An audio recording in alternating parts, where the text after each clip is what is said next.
نظرة يا كرام الرسل وبغوث حلالي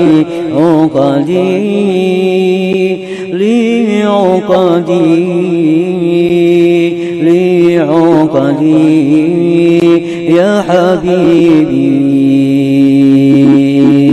يا إمام لي يا سندي. بسم الله الرحمن الرحيم. الحمد لله رب العالمين والصلاة والسلام على أشرف الأنبياء والمرسلين سيدنا وحبيبنا مولانا محمد وعلى آله وصحبه أجمعين. قال المصنف الإمام أبو حامد محمد بن محمد الغزالي رحمه الله ونفعنا بعلومه في الدارين آمين.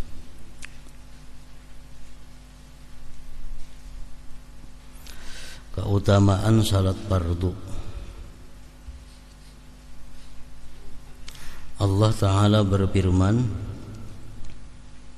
Inna salata kanat 'alal mu'minin kitaban mawquta. Surat An-Nisa 103. Artinya sesungguhnya salat itu adalah fardu yang ditentukan waktunya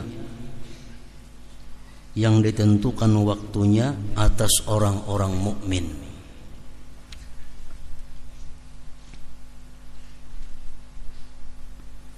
Sesungguhnya salat itu adalah fardu yang ditentukan waktunya atas orang-orang mukmin. Jadi dalam firman Allah Subhanahu wa taala ini dapat diambil beberapa faidah. Pertama, sembahyang itu ada ketentuan-ketentuan waktunya yang kada boleh dilaksanakan sebelum ataupun sesudah waktunya.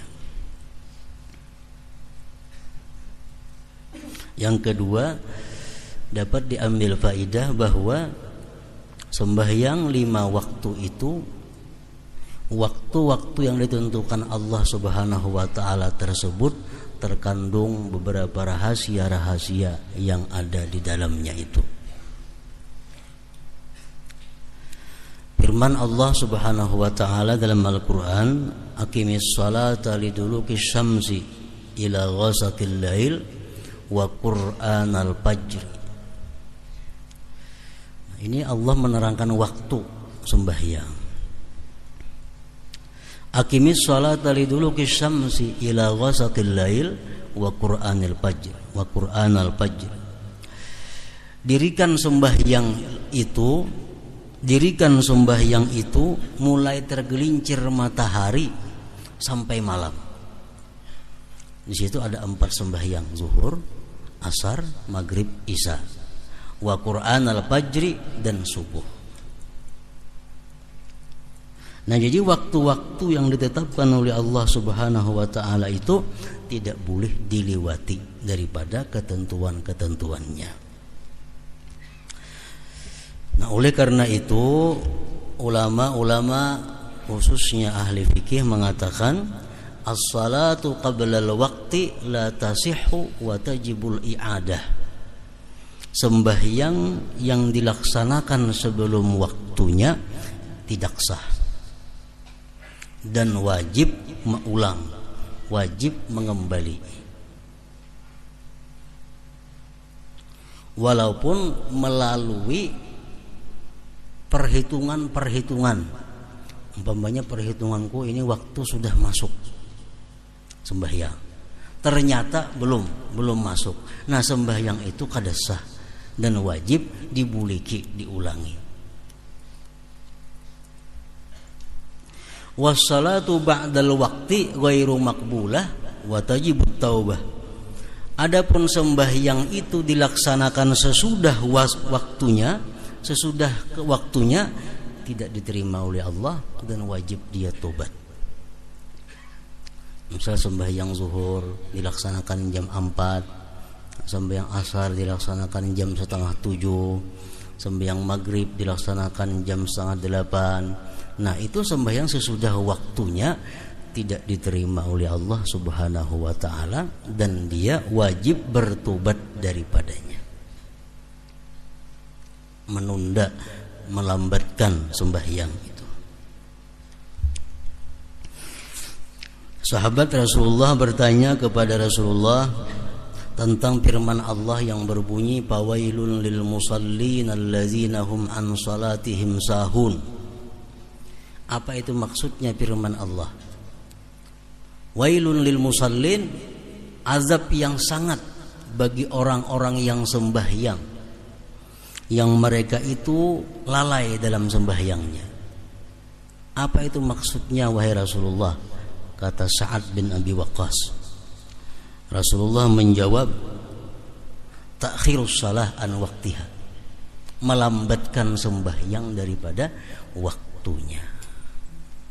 Mengeluarkan sembahyang daripada waktunya itu termasuk minal kabair, termasuk dosa yang besar.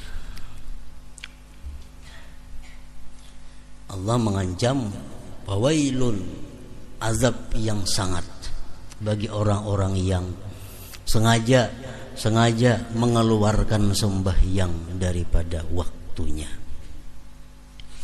Memang ada pengecualian, beberapa kelompok yang kada berdosa mengeluarkan sembahyang daripada waktunya itu. Pertama, orang yang lupa. Dia kada sadar, lupa karena kesibukan, karena apa sehingga dia kada sadar sehingga waktu sembahyang sudah habis tanpa disengajanya. Nah, ini kada berdosa. Yang kedua, orang yang guring sebelum waktu. Tiba-tiba bangun sudah habis waktu. Nah, itu kada berdosa juga melambatkan sembahyang dari waktunya. Misal jam 11:30 guring, 11:30 siang guring, dia bangun pukul 4. Nah, berarti zuhur tak keluar. Nah, ini kada berdosa karena dalam keadaan guring. Tapi kalau guringnya di dalam waktu, nah ini berdosa. Orang sudah azan zuhur, guring bangun pas pukul 4, nah ini berdosa karena guringnya sesudah dalam waktu sembahyang zuhur.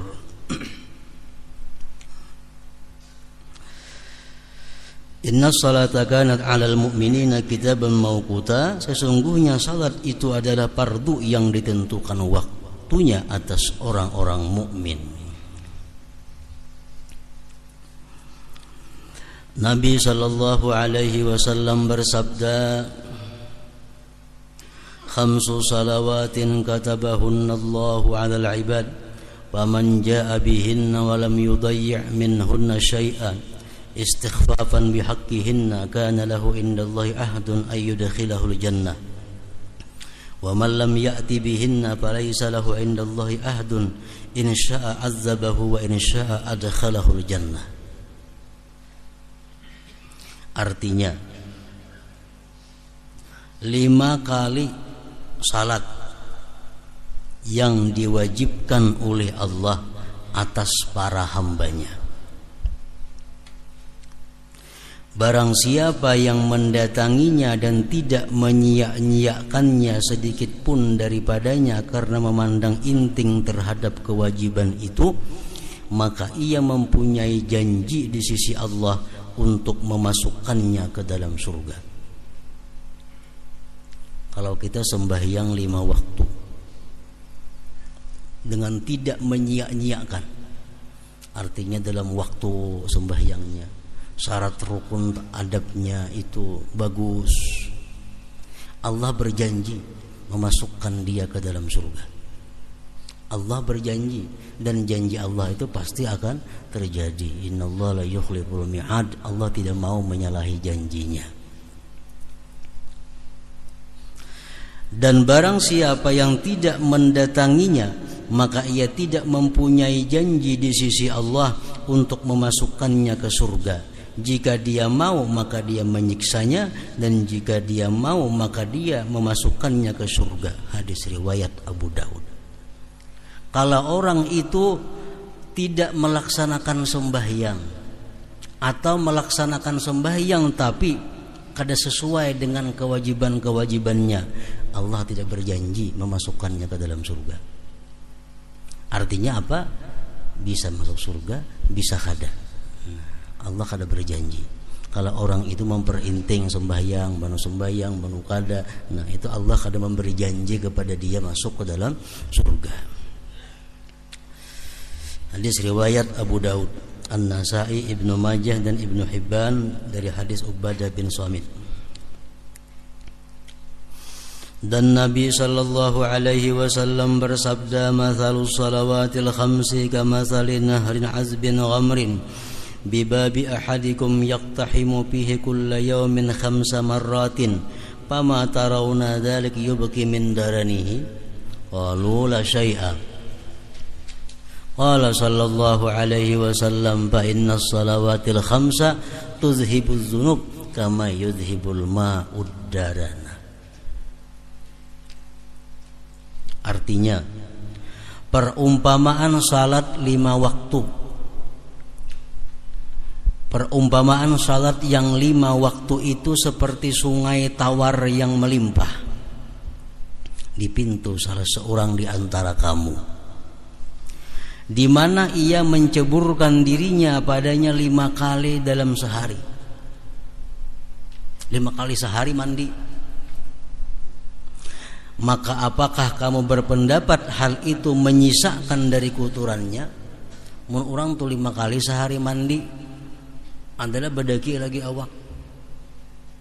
Mereka sahabat menjawab, tidak sedikit pun.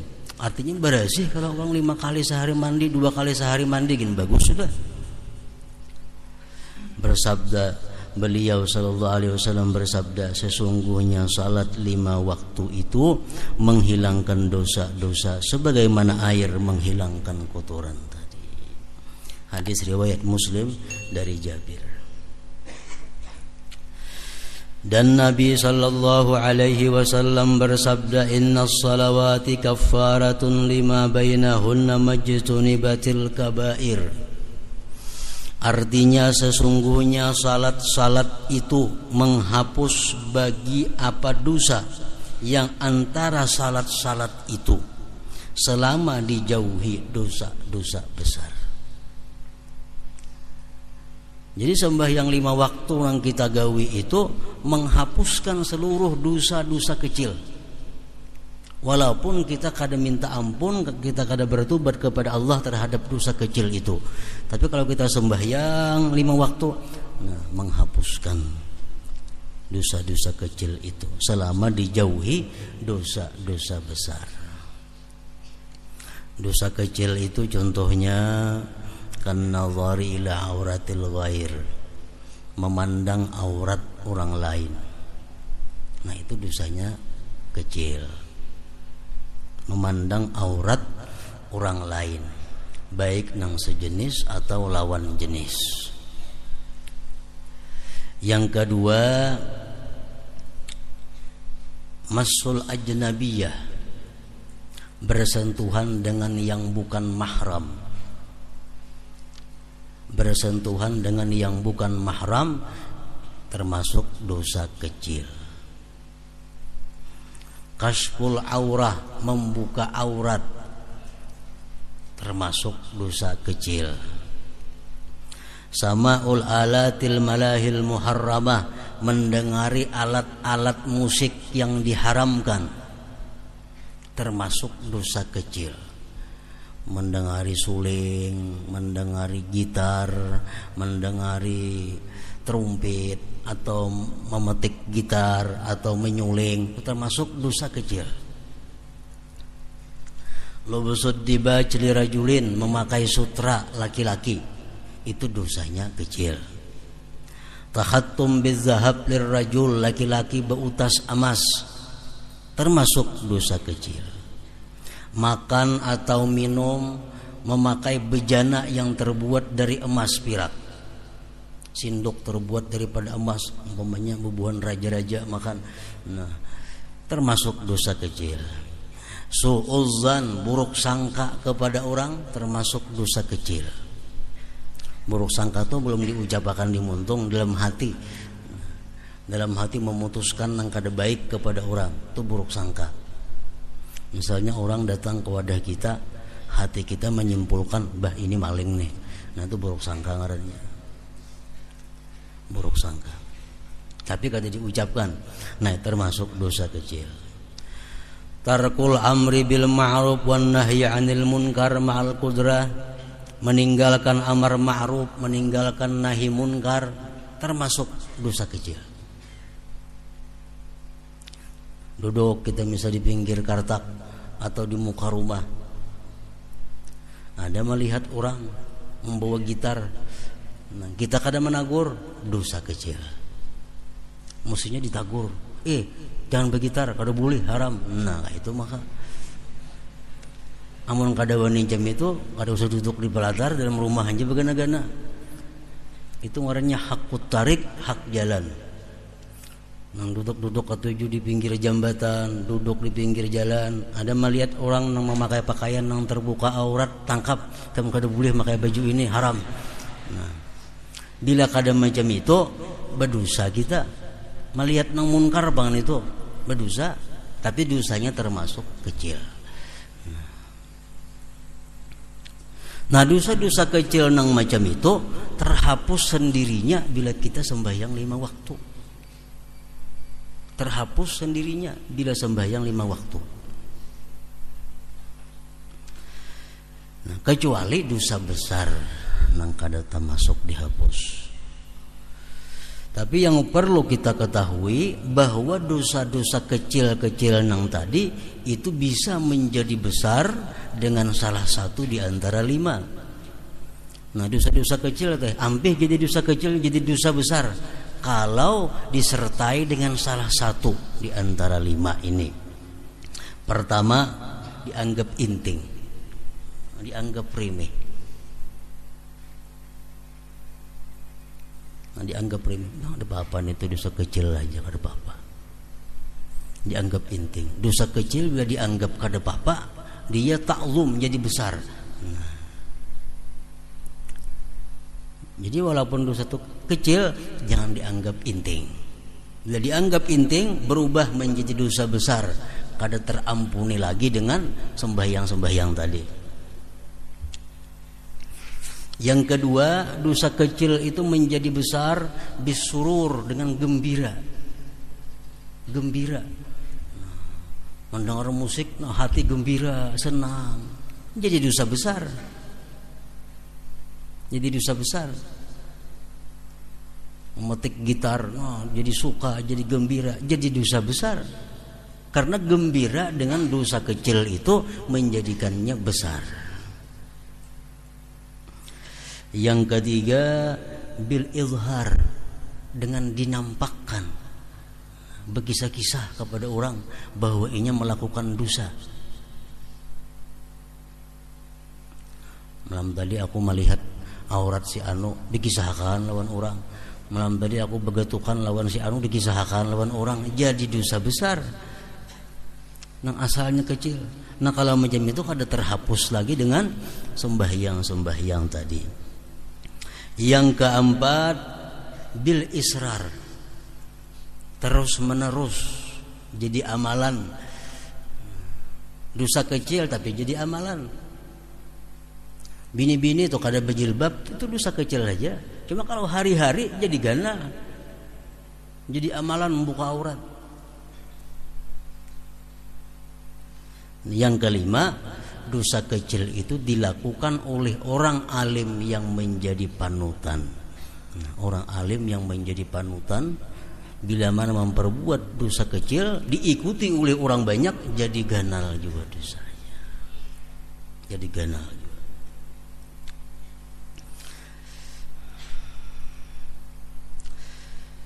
Nah, jadi inna salawati kafaratun lima bainahunna majtuni batil kabair, artinya sesungguhnya salat-salat itu menghapus bagi apa dosa yang antara salat-salat itu selama dijauhi dosa-dosa besar.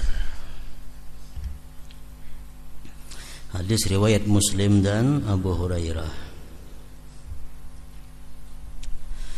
Dan Rasulullah sallallahu alaihi wasallam bersabda, bainana wa bainal munafiqin syuhudul atamati was subhi la yastati'unahuma.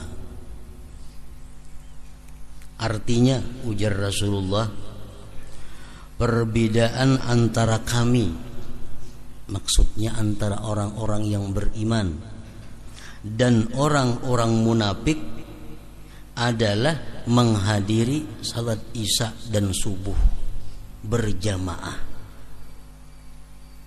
Ujar syarah hadis dalam syarah Ihya disebutkan berjamaah, di mana mereka orang munafik itu tidak sanggup sembahyang berjamaah pada keduanya itu, subuh dan isya. Jadi hendak mengetahui diri kita ini apakah masih ada sifat munafiknya, kawah aja selama ini kita subuh kawalah kalanggar ke masjid berjamaah. Bila kada kawa berarti kita masih ada sifat munafik. Bila lawan isa-isanya kada kalanggar kada berjamaah, pol munafiknya sudah munafik. Jadi kadang ngalih mengetahui orang munafik itu isya kada berjamaah, sembahyang subuh kada berjamaah. Kada kawanya menggawi, kada kawa kada sanggup. Jadi nang kawa orang berjamaah subuh, berjamaah isya itu orang-orang mukmin. Orang-orang kami, ujar Rasulullah sallallahu alaihi wasallam. Jadi mengetahui diri kita, bini-bini, ibu-ibu mengetahui lakinya nih apakah ada munafikkah atau kadakah, lihati sembahyang subuh lawan isanya berjamaah kada. Bila laki pian tu subuh kada berjamaah, apalagi malandau sembahyang isya kada, laki pian tu orang munafik laki orangnya. Itu ujar Rasulullah sallallahu alaihi wasallam dalam hadis riwayat Malik dari Sa'id ibnul Musayyab.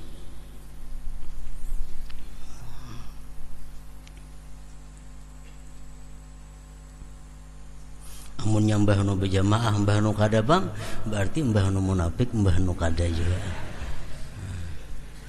Mbah nu kada. Orang munafik itu artinya orang nang kada jujur. Orang tuh besi kawan, kalau munafik kawannya tuh kada jujur. Kada jujur. Karena munafik ini secara umum adalah artinya orang yang zahirnya baik, batinnya rusak. Zahirnya bagus kelakuannya, tapi hatinya rusak.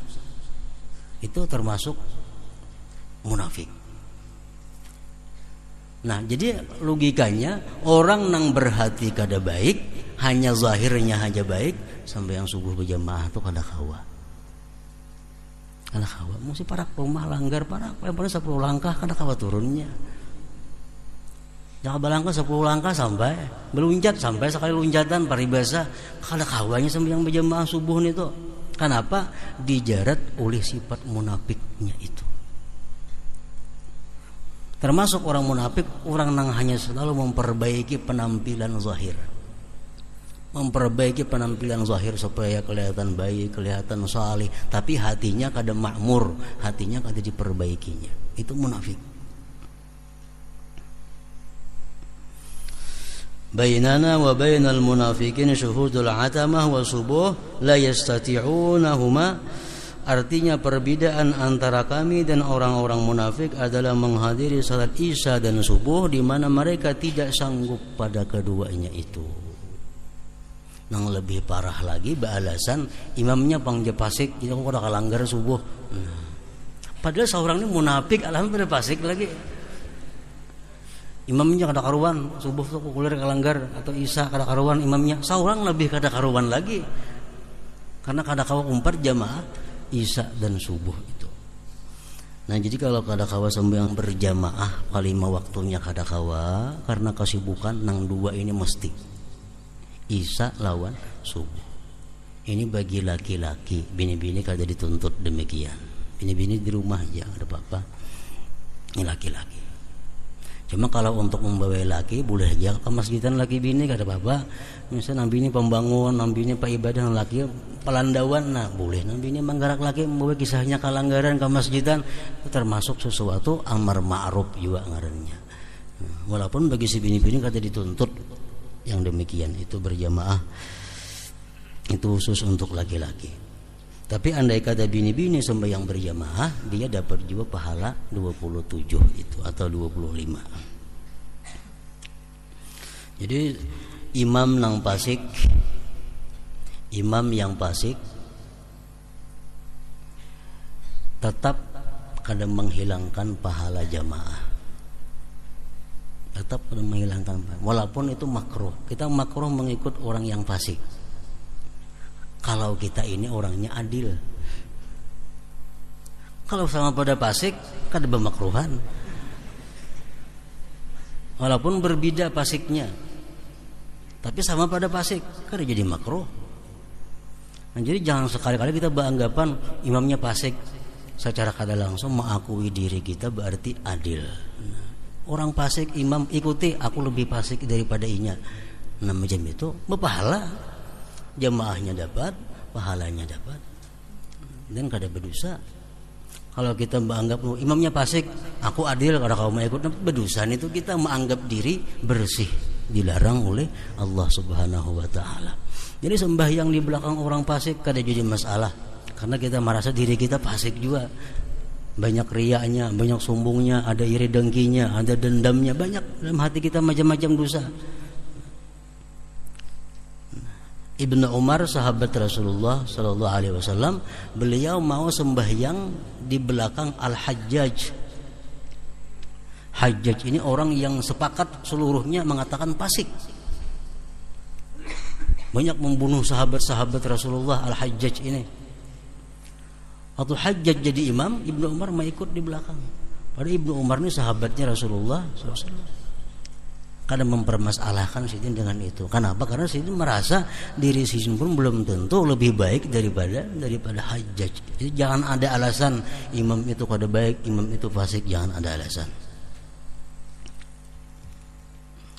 Dan andai kata imam fasik, kita orang adil umpamanya, umpat kita berjamaah, menurut pendapat yang muktamad dari Imam Subki, tetap dapat pahala jamaah. Tetap walaupun makruh tapi tetap pahala, dan lebih afdal daripada sembahyang seorangan di rumah.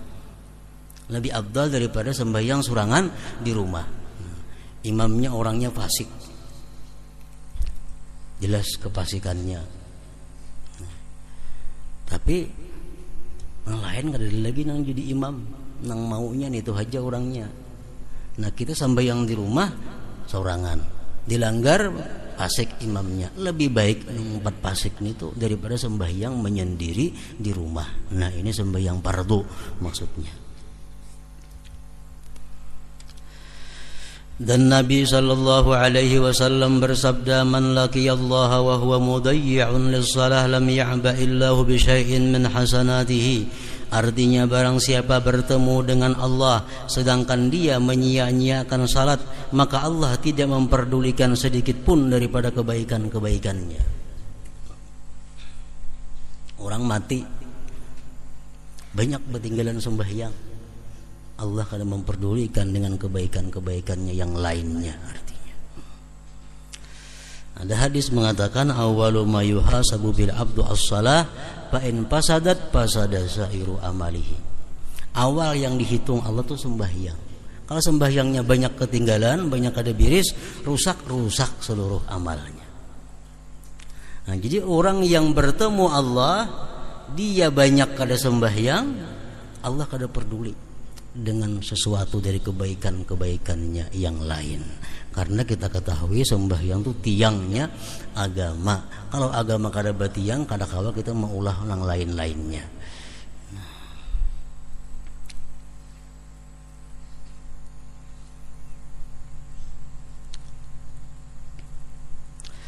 Dan Nabi sallallahu alaihi wasallam bersabda, as-salatu imaduddin faman tarakaha faqad hadamaddin.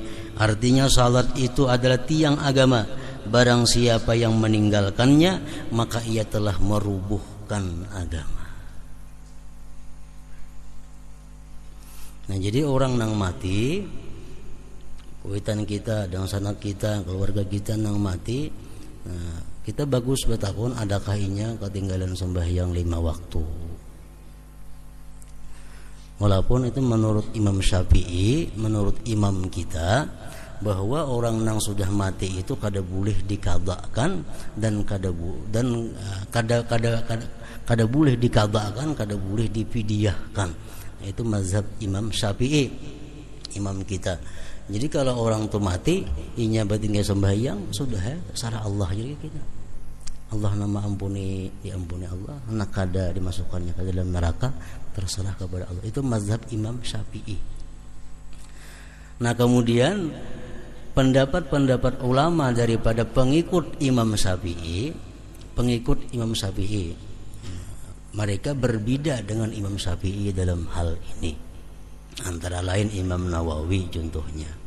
Beliau mengatakan bahwa orang yang mati itu bertinggal sembahyang boleh dikadakan oleh keluarganya atau siapa yang disuruh keluarganya, dan boleh juga dibayarkan fidyahnya.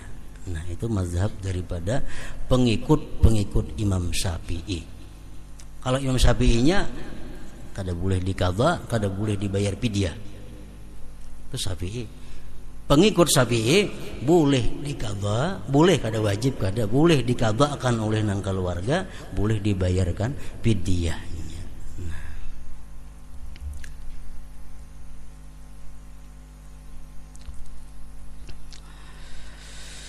Dan Nabi sallallahu alaihi wasallam ditanya ayyul a'mal afdalu, faqala as-salatu lima waqitiha. Artinya apakah amal yang paling utama? Kalau beliau menjawab salat pada waktu-waktunya. Itu amaliyah yang paling utama. Sembahyang di dalam waktunya. Jangan terkeluar waktu. Dan Nabi sallallahu alaihi wasallam bersabda, "Man hafaza 'alal khamsi bi ikmali tuhuriha wa mawaqitiha kanat lahu nuran wa burhanan yaumal qiyamah." Wa man dayya'aha husyira ma'a fir'auna wa haman. Barang siapa yang memelihara salat 5 waktu dengan menyempurnakan bersucinya dan waktunya, maka ia mempunyai cahaya dan bukti pada hari kiamat. Dan barang siapa yang menyia-nyiakannya, maka ia dikumpulkan bersama Fir'aun dan Haman. Riwayat lain menjelaskan wa man lam yuhafiz 'alaiha, siapa yang tidak bisa memelihara sembahyang, lam yakun lahu nurun wala burhan wala najatun, tidak ada baginya di hari kiamat nanti cahaya, bukti dan keselamatan. Wa kana yaumal qiyamah, dan dia pada hari kiamat nanti ma'a Qarun, dikumpulkan beserta Qarun, wa Fir'aun wa Haman, dan Haman wa Ubay bin Khalaf. Itu hadis lain demikian. Jadi orang nang kada sembahyang ini di akhirat kayaknya dikumpulkan kada bersama Rasulullah. Imma Qarun kena kawannya, atau Fir'aun, atau Haman, atau Ubay bin Khalaf. Ini 4 manusia yang paling celaka di dalam dunia. Kenapa dikumpulkan lawan salah daripada 4 orang itu? Orang kada sembahyang dikumpulkan di akhirat lawan salah satu 4 itu, kenapa? Nah, karena orang yang kada sembahyang itu atau melalaikan sembahyang daripada waktunya, kadang-kadang dia disibukkan karena mengurus hartanya yang banyak. Kebanyakan bisi harta. Urus ini, datangi sana, datangi sini, sembahyang pas terlibat waktunya. Kadang-kadang kada sembahyang. Nah itu nanti di akhirat bersama Qarun. Qarun orang kebanyakan bisi harta, akhirnya lupa kepada Allah. Ada juga sebagian orang yang lupa sembahyang atau kada sembahyang karena kesibukan dengan jabatan kekuasaannya. Kunjungan ke sini, kunjungan ke sana, sampai tengah malam kada bersembahyangan. Itu nanti di akhirat lawan Fir'aun. Fir'aun raja nang lalai kepada Allah Subhanahu wa taala. Ada lagi Haman. Nah, Haman ini adalah orang yang sibuk dengan urusan-urusan kepegawaiannya sehingga dia lupa kepada Allah. Nah, orang-orang yang sibuk dengan urusan kepegawaiannya, nang jadi pegawai di bawah daripada raja pegawai ini, nang jadi stafnya. Nah, karena sibuk mengurus gawian pemimpinnya, orang jadi staf, jadi asisten, urusi ini, segan busnya nih, urusi karena sembahyang lagi. Di akhirat Haman kawannya. Haman ini anak buah Fir'aun, menterinya Fir'aun. Nah, orang sebagian kada sembahyang atau lalai sembahyang, terlambat sembahyang karena urusan perdagangannya. Bertukar barang pas terlewat waktu. Nah, ini di akhirat nanti dikumpulkan bersama Ubay bin Khalaf. Ubay bin Khalaf ini asqan nas bi hazihil ummah, manusia yang paling celaka di antara seluruh umat Nabi Muhammad ini. Ubay bin Khalaf. Dan Ubay bin Khalaf ini adalah satu-satunya manusia yang dibunuh oleh tangan Rasulullah sallallahu alaihi wasallam sendiri. Rasulullah kada pernah membunuh orang kecuali satu, Ubay bin Khalaf pada perang Uhud. Nah, Rasulullah mengatakan asqan nas man qatala nabiyyan aw qatalahu nabiyyun, manusia yang paling celaka adalah orang yang membunuh nabi atau dibunuh oleh nabi. Nah, Ubay bin Khalaf ini waktu perang Uhud dibunuh sendiri oleh Rasulullah sallallahu alaihi wasallam karena dia bersangatan memusuhi kepada Allah dan Rasulnya. Jadi sepanjang Rasulullah ikut peperangan, hanya seekor yang bisa membunuh manusia, yaitu Ubay bin Khalaf ini. Nah, orang nang kada sembahyang, nang sibuk dengan perdagangannya, di akhirat nanti dimasukkan dalam kelompok Ubay bin Khalaf. Dan Nabi sallallahu alaihi wasallam bersabda, miftahul jannah as-salah, artinya kunci surga adalah sembahyang. Dan Nabi sallallahu alaihi wasallam bersabda, maftaradallahu ala khalqihi ba'da tauhid ahabba ilaihi min as-salah walau kana syai'un ahabba ilaihi minha la ta'abbada bihi malaikatuhu faminhum raki' wa minhum sajid wa minhum qa'imun wa qa'id. Artinya tidaklah Allah mewajibkan atas makhluknya setelah tauhid itu lebih dicintai daripada sembahyang, daripadanya salat. Dan seandainya ada sesuatu yang lebih dicintai olehnya, niscaya malaikat beribadah dengannya. Maka dari mereka malaikat ada yang ruku, dari mereka ada yang sujud, dan dari mereka ada yang berdiri dan duduk. Jadi malaikat itu ibadahnya semua salat. Ada yang disuruh ruku sampai hari kiamat, ruku sampai hari kiamat sejak diciptakan Allah. Ada malaikat yang diciptakan Allah kemudian disuruh sujud sampai hari kiamat, sujud sampai hari kiamat. Nah, semua itu perbuatan sembahyang. Jadi ibadah yang paling disukai Allah sesudah syahadatain, sesudah dua kalimat syahadat adalah as-salat, sembahyang fardu itu.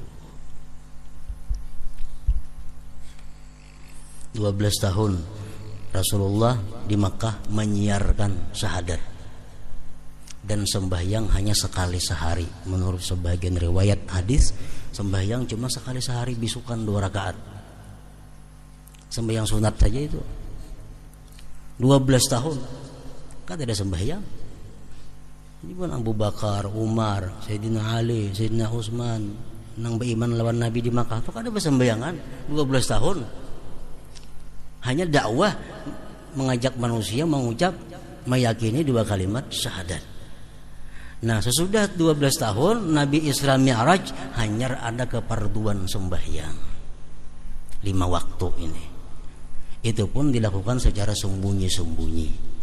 Sesudah hijrah ke Madinah Rasulullah, hanya ada syariat sembahyang berjamaah.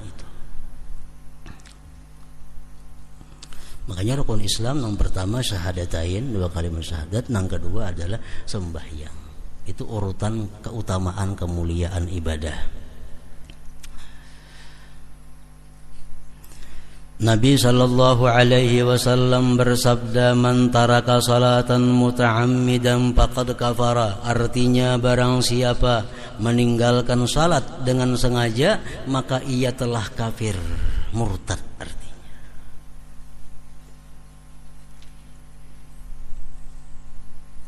Zuhur kada sembahyang, sampai orang maghrib kada sembahyang juga, ini orang kafir. Maghrib kada sembahyang, sampai subuh kada sembahyang maghrib juga lagi, ini orang kafir. Nah, man taraka salatan muta'ammidan faqad kafara, artinya barang siapa meninggalkan salat dengan sengaja, maka ia telah kafir.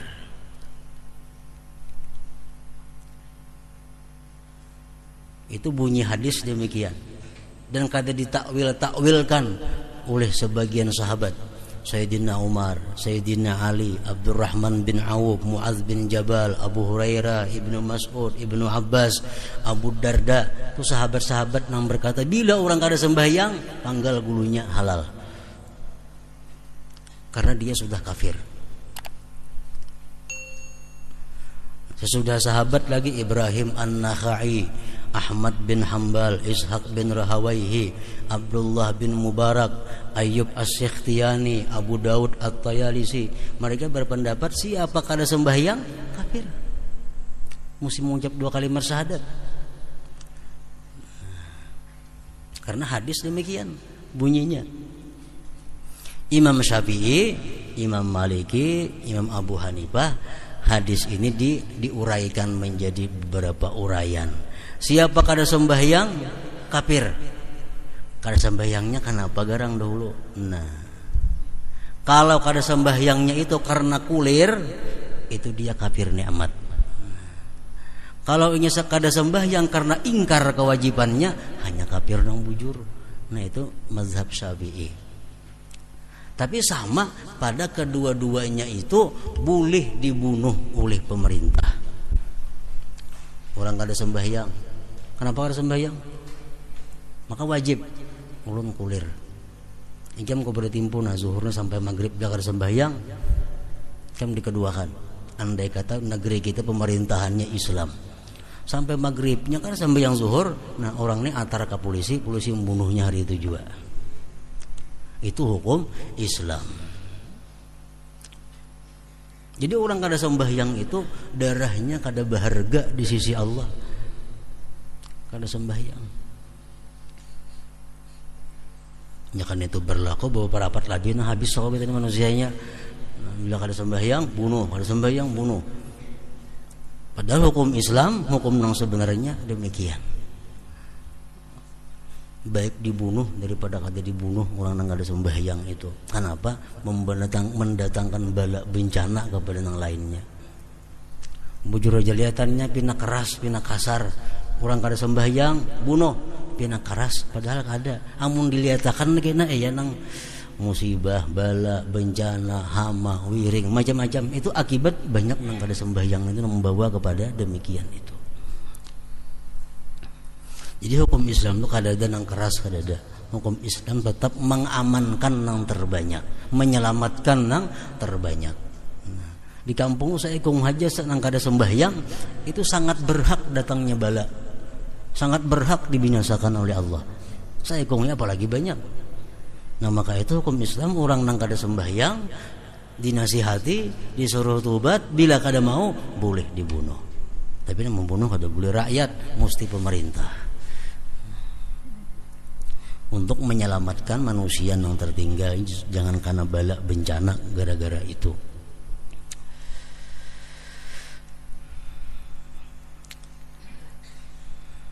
Barang siapa meninggalkan salat dengan sengaja maka ia telah kafir, yakni ia mendekati untuk tercabut dari iman dengan keterlepasan talinya dari keruntuhan tiangnya. Sebagaimana dikatakan bagi orang yang mendekati sesuatu negeri bahwasanya ia sampai dan memasukinya. Dan Nabi SAW bersabda, "Man taraka salatan muta'ammidan faqad bari'a min dhimmati Muhammadin alaihi salam." Artinya barang siapa yang meninggalkan salat dengan sengaja maka ia telah terlepas dari tanggungan Muhammad alaihi salam. Nabi kada menanggung, siapa kau lagi menanggungnya?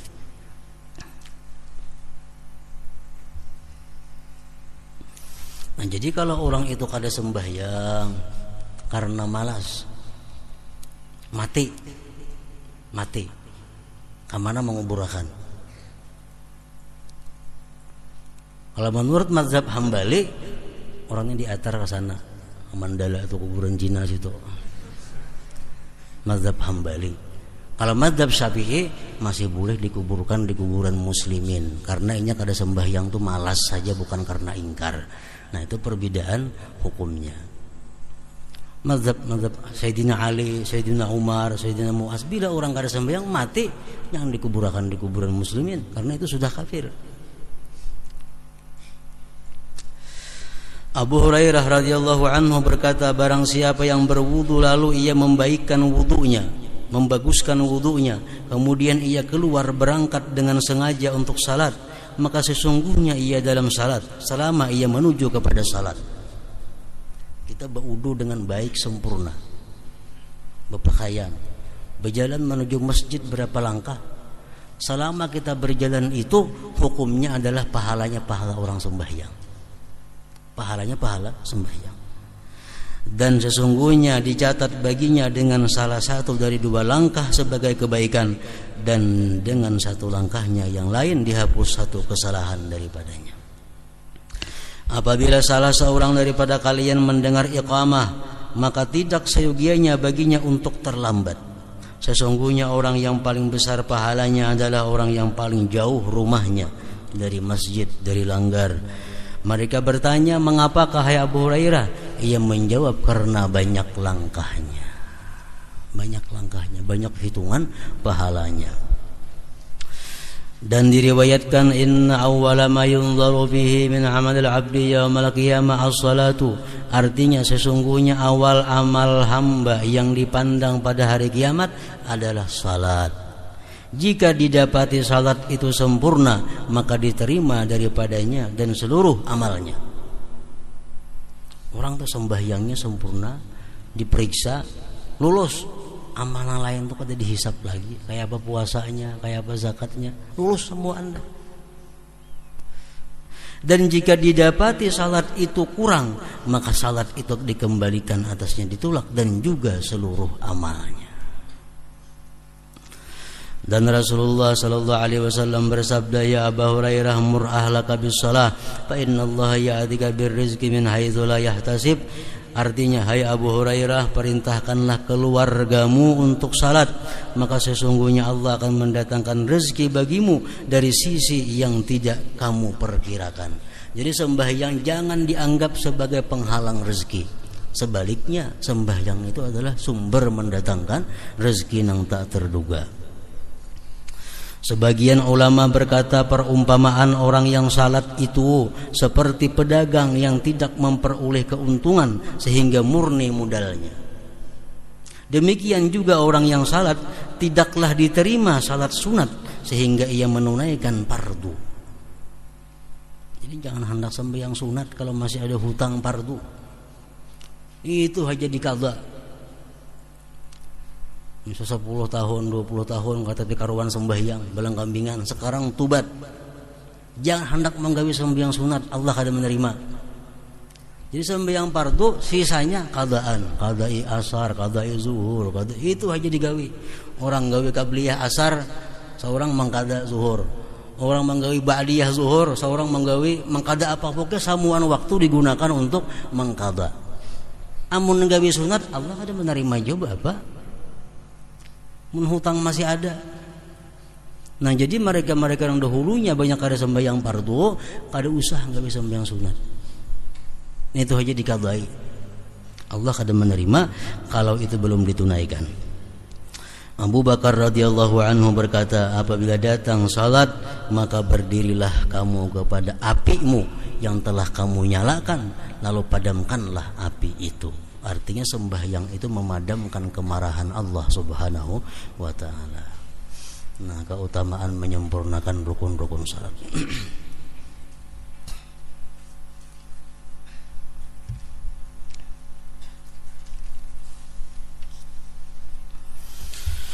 Afdhalu dzikri fa'lam annahu la ilaha illallah